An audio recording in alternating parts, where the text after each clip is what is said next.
All right, I am going over the graphs for numbers 33 and 45. For 33, I have the derivative taken. So we're looking at 2x cubed minus 3x squared minus 12x. Taking the derivative gives us 6x squared minus 6x minus 12. I factored a 6 out and then continued factoring, solve for what made it equal to 0, 2, and negative 1. And then I made an f prime chart based on those two values being 0. And you can find this by plugging in any number, easiest in factored form, into the x and find out if f prime is positive or negative. So you can test -2 for the positive, you can test 0 and get the negative, and you can test 3 to get the positive. For the second derivative, I took the expanded form of the first derivative to find the second derivative, got 12x minus 6, factored out a 6, and solved for what made it equal to 0, 1/2, and then made an f double prime chart, and I can plug in numbers like 0 or positive 1 into the x of the second derivative to come up with the negative and then the positive. So then from that, I can determine the intervals of increase and decrease. The intervals of increase are when f prime is positive, and I'm only going to put the open intervals. So -1 or negative infinity to -1. And I increase again from 2 to infinity, and that's based off of looking at this on the f prime chart. And then I am decreasing in between from -1 to 2. Local minimum maximum, looking at f prime, if it goes up, followed by down, followed by up, I have a relative minimum at -1. And I have a relative maximum, wait, I just said that the wrong way. I have a relative maximum at -1 and a relative minimum at 2.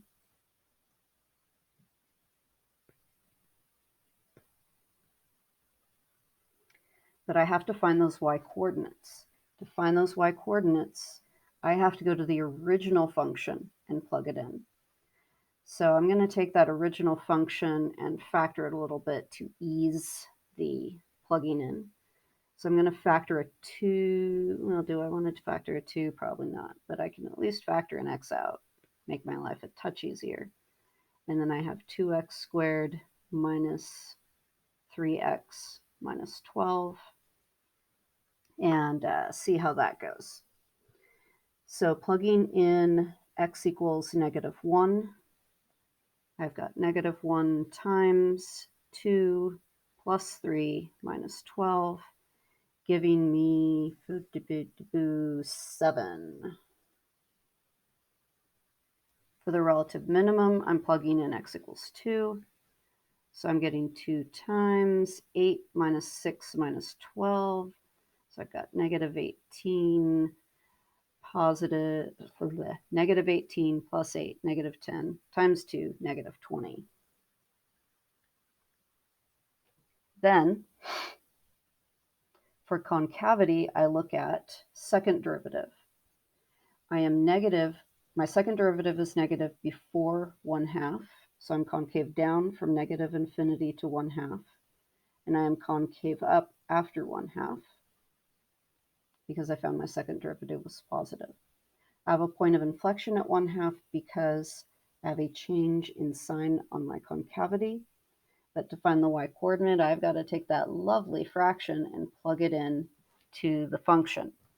So if I plug in 1/2 here, I've got, let's see, a 1/2 times 2 times a fourth times a 1/2, and I end up getting, that will give me -1, -13, -13 halves.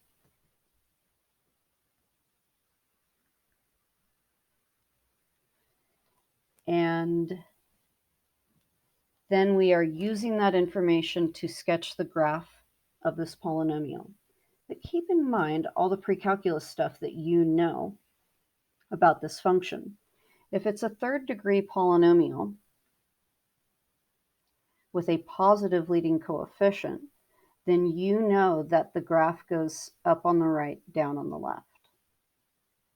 So you can at least use that to help you out. And you know, that matches what I see here.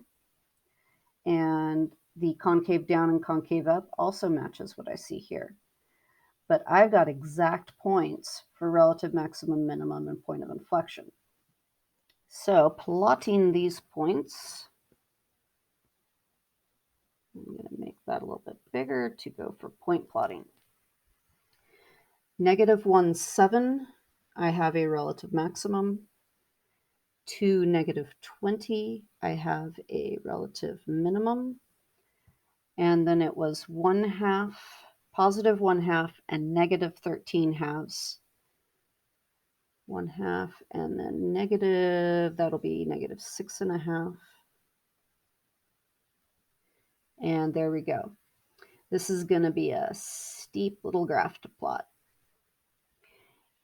And again, it does help to kind of keep in mind that I do know that my ends are up on the right, down on the left.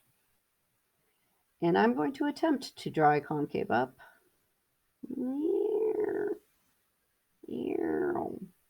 And a concave down over here. And also, I could find my x-intercept. I have a nice x-intercept of 0. So let's make sure we go through that. I can find the other x-intercepts if I take this quadratic and either factor and solve, or I can put it in the quadratic formula. And I can find those exact numbers if I needed to. So I'm drawing a concave down, trying at least, and somewhat looking like that. Then moving on to number 45. For vertical and horizontal asymptotes, I can use my pre-calculus knowledge. My vertical asymptotes will happen when the denominator equals 0 and the numerator is not 0. So that's plus or minus 1. My horizontal asymptote is the limit as x approaches infinity. And I can look at, I have the same degree for my numerator polynomial and my denominator. If I take those leading terms and write them as a ratio, they are in a 1-to-1 ratio. And there's my horizontal asymptote, y equals 1. To find the intervals of decrease, increase, local min, max, I need the first derivative. So I've got low d high minus high d low, square the bottom, and away we go. I took a common factor of 2x and I undistributed it over this negative sign. And that left me with an x squared minus 1 minus an x squared. And then that nicely did a little cancellation, leaving me with a -1 to multiply with my 2x. I can look at what makes the first derivative equal to 0 and undefined. It's equal to 0 at 0. That's what makes the top 0. It's undefined at -1 and +1.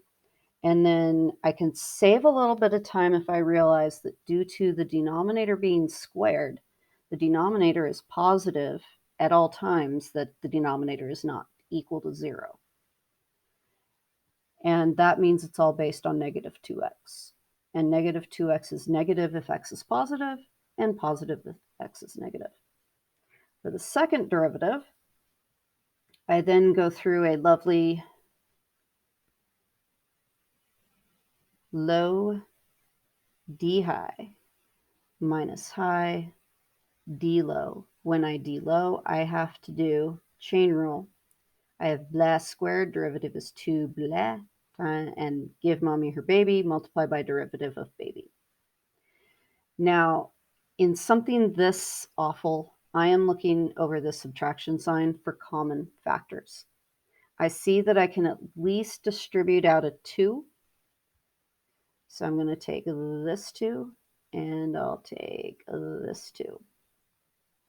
And I'm going to distribute out a common factor of x squared minus 1. So one of these is going, and this whole one is going. That is going to then leave me with one of these x squared minus 1s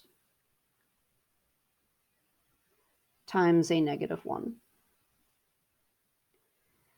And I am bringing this minus and this minus together to make plus. And then I still have an x multiplied by a 2 multiplied by another 2x to give me a 4x squared. By factoring out common factors, I made this polynomial easier to work with in the numerator. And now I have 4x squared minus x squared to give me 3x squared. And then minus negative 1 gives me a plus 1. 3x squared plus 1 has no real solutions. And in fact, it's positive at all values of x. So I'm just going to put plus for that numerator the whole time. Negative 1 and 1 make the denominator 0. So it is this factor that determines positive, negative. And I'm negative in between negative 1 and 1, positive if I'm further than 1 from 0. So this now gives me, with increasing, decreasing, my function is increasing from, and I'm looking at this chart right here, from negative infinity to negative 1 until I hit a vertical asymptote. And then I increase again from negative 1 to 0 when I hit a relative maximum. I am decreasing from 0 to 1. I hit a vertical asymptote, and then I increase again from 1 to infinity. I have a relative maximum at x equals 0 because the graph is continuous there, and the slope changes from a positive slope to a negative slope. I need the y-coordinate, so I go back to the original function. I plug in 0, and I get 0 over negative 1, so I get 0. I have no relative minimums. For concave up, concave down points of inflection, I'm going to focus on this chart. I am concave up from negative infinity until I hit my vertical asymptote at negative 1, and then I'm concave up again from 1 to infinity. Concave down in between the two vertical asymptotes. And these are not places where my function is continuous. It is place, that's where I have vertical asymptotes. So even though I have a sign change for my second derivative, I do not have any points of inflection because my graph is not continuous there. Now we pull all that information together and draw the graph. I like to start by drawing my asymptotes. Got asymptotes that are vertical at negative 1 and positive 1.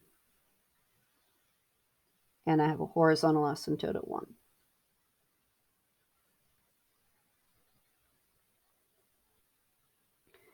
The points that I know are 0, 0 as a relative maximum, and I don't have any other special points.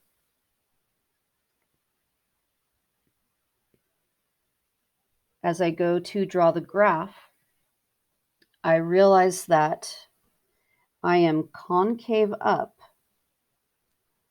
when I am dealing with going from negative infinity over to this asymptote at negative 1.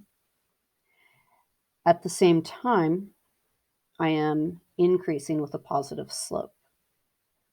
The only way that that's going to happen is if I am increasing from this horizontal asymptote and then head up that asymptote. I can plot more points to get greater accuracy, but that's the basic behavior that I am getting from my derivative information. Then I have that my graph is I am from -1 to 0 increasing. From 0 to 1, I am decreasing. And I am concave down while I am between -1 and 1. So it basically looks like an imprisoned upside down parabola. By imprisoned, I mean asymptoted, but a parabola certainly does not asymptote. And then lastly, I have from 1 to infinity, my graph is decreasing, heading downward, while it is concave up and having to follow the asymptote. So if I'm going to go downward with a concave up graph, there's about only one way to do that. Again, I can plot more points for further accuracy, but that gets the basics of that graph across.